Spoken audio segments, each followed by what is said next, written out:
Eu acho que a Janet Malcolm, ela entra numa categoria que tem tido muita força no século XX, que é a de literatura de não ficção. Eu acho que é mais do que somente um livro de jornalismo, por exemplo, o que ela produz, né? Ela é uma jornalista, claro, mas ela também se apresenta como escritora. E aí a gente tem que, talvez, a gente repensar nessa categoria do jornalismo. Alguns jornalistas, eles ficam muito aderidos, assim, colados ao real, e o que eles fazem tem pouca mediação, digamos, original da parte deles mesmos, assim, do ponto de vista de uma autoria. Eles tentam reportar o que eles encontram na vida, né, na realidade, por meio daquele texto, daquele vídeo, daquele áudio e tal. Eu acho que ela não faz isso. A Janet Malcolm, ela entra, acho que, em outra esfera mesmo. Ela é uma escritora de não ficção. Então ela vai justamente fazer as suas consultas, né? Consultar suas fontes, os seus personagens no mundo do real, mas quando ela transforma isso em texto, no caso dela, ela é uma escritora, né? Somente quando ela transforma em texto, ela acrescenta a essa camada do real outras informações e outras observações, do ponto de vista, acho que, político, do ponto de vista psicanalítico, do ponto de vista sociológico, cultural, artístico e com estilo de escrever, né? Ela tem estilo, ela é uma escritora, ela tem uma qualidade, assim, literária. Durante um certo tempo, a gente associou isso ao chamado jornalismo literário, que parece também um pouco confuso, né? Porque jornalismo é jornalismo, ele é bem escrito, né? Não deveria haver um jornalismo não literário, então. Usando aqui a imagem do Antônio Cândido, o professor Antônio Cândido defende, lá na formação da literatura brasileira, que jornalismo é uma área da literatura. Faz parte da literatura porque, digamos, usa a técnica da escrita, né, como técnica primeira. Então, acho que o que ela faz, ela é uma grande escritora, da mesma maneira como a escritora russa que ganhou o Nobel recentemente, né? Ileana Alexeyevich, né? Ela também é uma escritora de não ficção, sabe? Eu acho que a Janet Malcolm trabalha nessa categoria da grande literatura, só que calcada em documentos do real.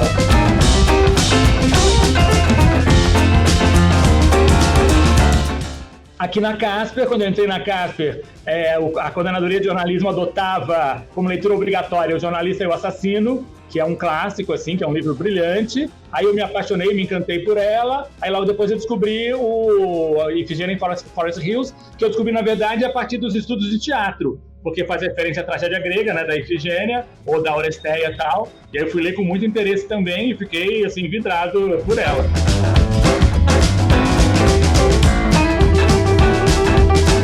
Eu acho melhor ainda que ela não faça relação direta, porque aí também conferiria ao livro uma espécie de objetividade na citação à tragédia que não ajudaria em nada a esclarecer, eu acho, a história da médica, né, que teria mandado matar o seu marido. Eu acho assim, o que a Janet Malcolm faz, como grande escritora que ela pega um conteúdo arquetípico que é imemorial, que é da história, né, do mundo grego, mas faz parte da história da humanidade de maneira geral, que é a ideia de que a família é uma instituição de violência também, né? Acho que a tragédia grega trabalha com essa referência. A família é aquela instituição que dá origem social ao indivíduo, mas ela também pode aniquilar o indivíduo. É uma contradição que depois até o Adorno vai explorar isso na obra do Kafka.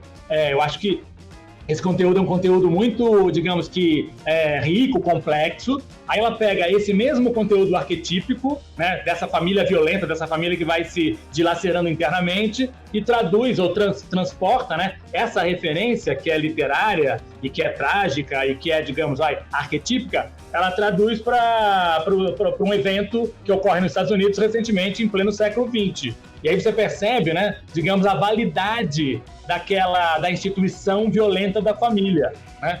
Eu acho brilhante o que ela faz. E ela não precisa colocar isso por todas as letras, ela não precisa explicitar isso demais. Claro que ela pressupõe leitores que tenham esse tipo de repertório, que façam essa relação. Ou então leitores que vão atrás, né, em busca dessa relação por meio de estudo. Mas ela não dá isso de pronto, não.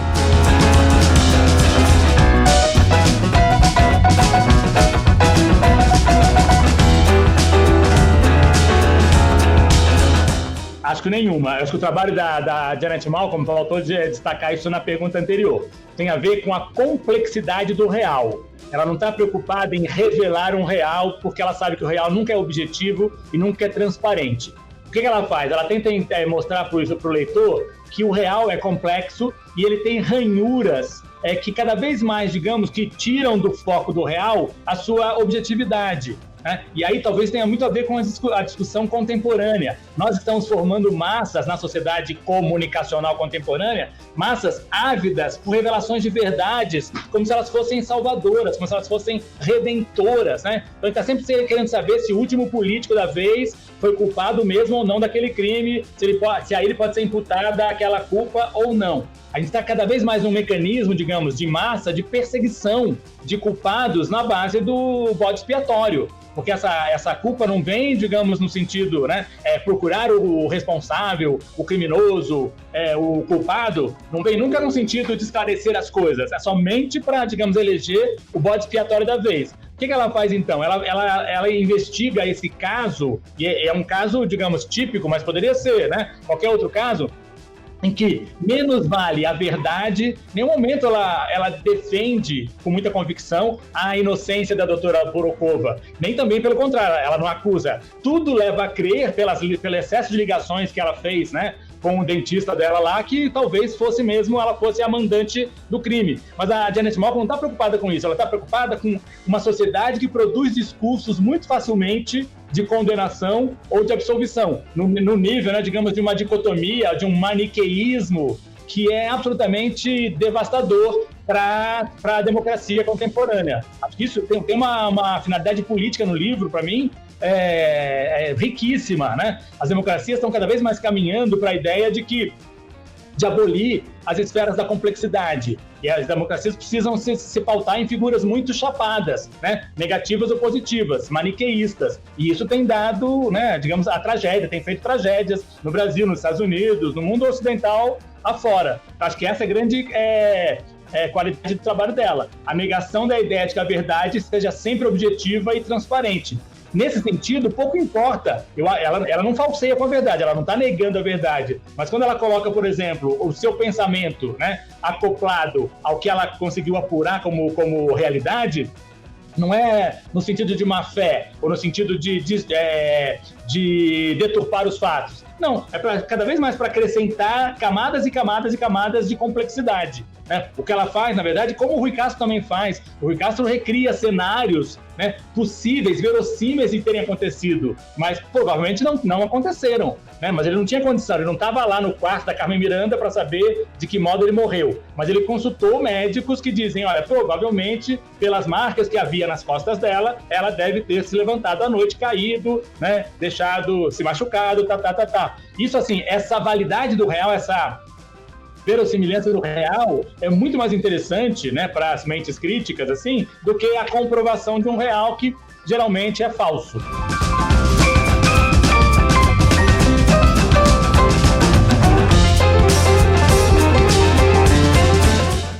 Sem dúvida. Na verdade, quando o Antônio Cândido fala que jornalismo é literatura, acho que ele está pensando nesse nível de complexidade, nesse nível de sofisticação, E não nessa ideia de que você apurou uma notícia diretamente de uma fonte, você colocou ela, digamos, numa rede social, você é um jornalista. Jornalista é aquele que faz tratamento de informação, cuida, um curador. A gente cada vez mais está usando essa expressão, embora tenha virado também uma panaceia, mas é curadoria de conteúdo. O jornalista pega um determinado conteúdo e ele fica responsável por aquele conteúdo, no sentido de curá-lo. Daí acho a necessidade de estudar nos cursos de jornalismo texto literário, outros textos também que não só o texto jornalístico, para você ter mais capacidade, antropologia, sociologia, filosofia, A Janet Malcolm, por exemplo, ela usa muito o discurso da psicanálise, Ela tem uma predileção por fazer autoanálise durante o momento em que ela está, digamos, apurando os fatos para reportagem, ou então análise do outro, ou então análise, digamos, de uma instituição, de uma sociedade, e para isso tem que ter preparo, tem que ter cancha, ela tem uma competência técnica para isso muito além somente de ser uma reportadora do real.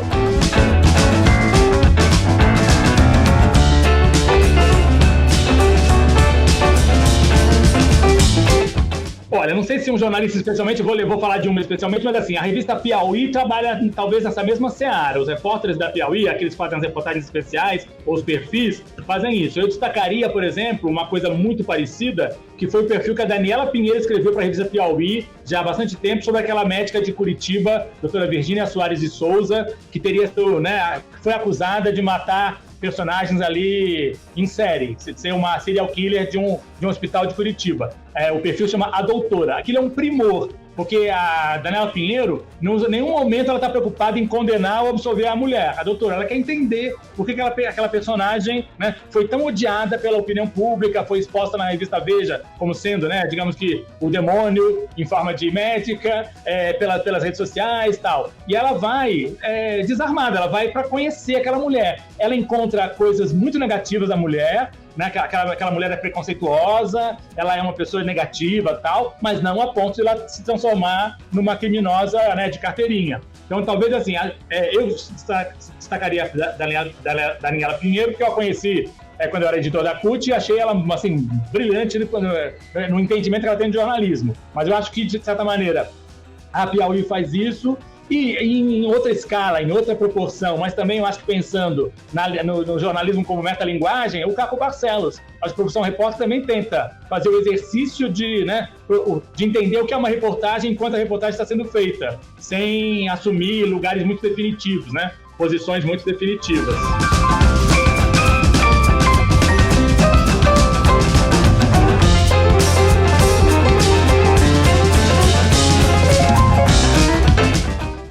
Olha, tem um caso curioso na biografia dela, que é o fato dela ter sido processada por uma fonte de um livro que ela escreveu a respeito dos arquivos do Freud. Eu acho que isso marcou, de certa maneira, né, a carreira dela e depois a levou a escrever O Jornalista e o Assassino. Ela também, digamos, em algum momento, ela escreveu um livro sobre os arquivos do Freud, a disputa sobre o espólio do Freud, acusando, né, o curador do espólio, o detentor do espólio, que acho que era o Jeffrey Masson, de ter, sei lá, falado coisas muito graves. Ele acusou ela num tribunal, ela foi obrigada a apresentar provas,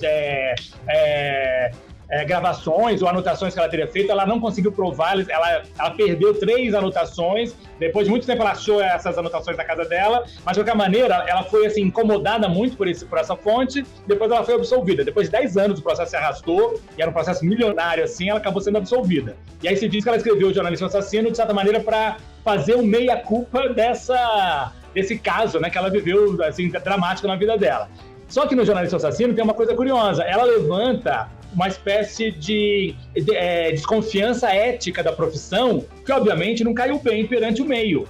Quem é uma jornalista, digamos, que ousa então dizer, vocês jornalistas, o que vocês fazem, né, é indefensável do ponto de vista ético. E aí, claro, ela virou uma persona não grata, ela não é uma pessoa muito querida no jornalismo, porque ela tem a ousadia de dizer, olha, o que nós fazemos, né, digamos, é alguma coisa eticamente reprovável, indefensável, tal.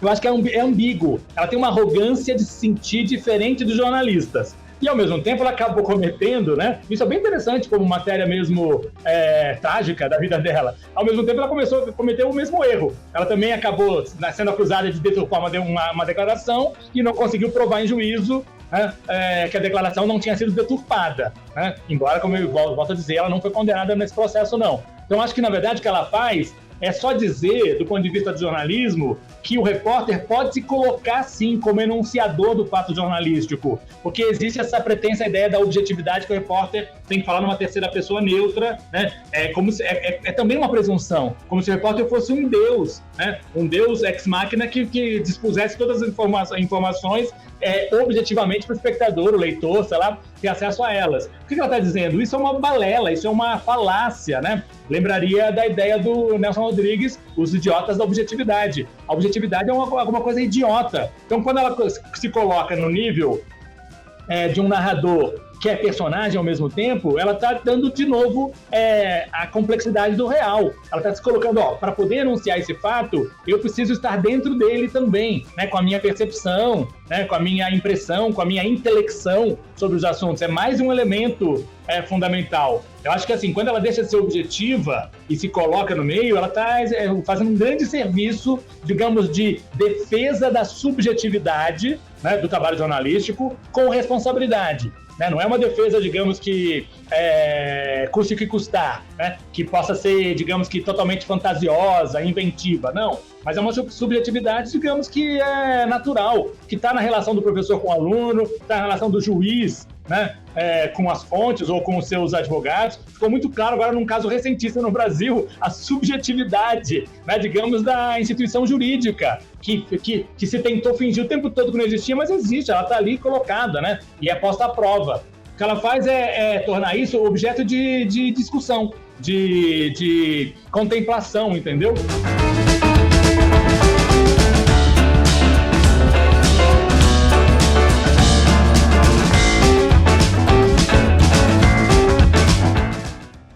É um idealismo, Bruno e Verônica, para mim, a meu ver, assim, meio que tolo. Porque até é meio presunçoso, assim, ele acha que ele resolve o problema da educação para o jornalismo, para a comunicação, entendeu? Acho que é um idealismo absolutamente que cai por terra assim que ele é aplicado. Eu acho que, assim, talvez ele seja adotado por medo, muitas vezes, da educação da comunicação, educação para o jornalismo, acabar numa militância. Muitas vezes a pessoa, talvez, né, o extremo oposto dessa isenção seria, então o jornalista pode ser militante? Não, também não pode ser, claro. Ou se ele for militante, ele tem que ser militante com responsabilidade. Era uma coisa que a gente discutia muito lá quando eu fui editor da CUT. A CUT é uma revista de esquerda e ela tem um posicionamento de esquerda. Só que ela não pede, ela não milita por causas, digamos, né, no ambiente político partidário. Mas ela milita por causas, digamos que intelectuais. Então o jornalista tem que fazer a mesma coisa. Eu acho que ele não tem que defender, vou tentar fazer uma aproximação com a educação. Isso eu aprendi na USP no meu curso de licenciatura em letras. Eu acho assim, a boa educação é que leva as pessoas a pensarem diferente e não a fazerem diferente.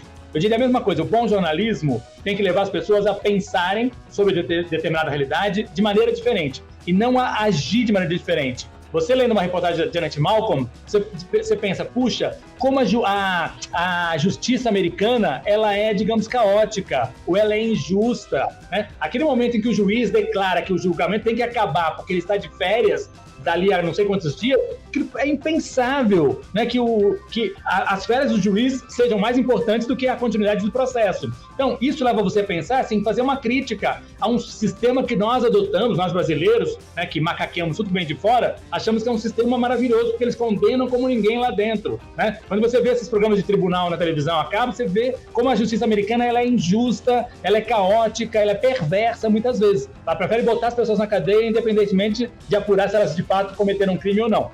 Então, eu pensei diferente.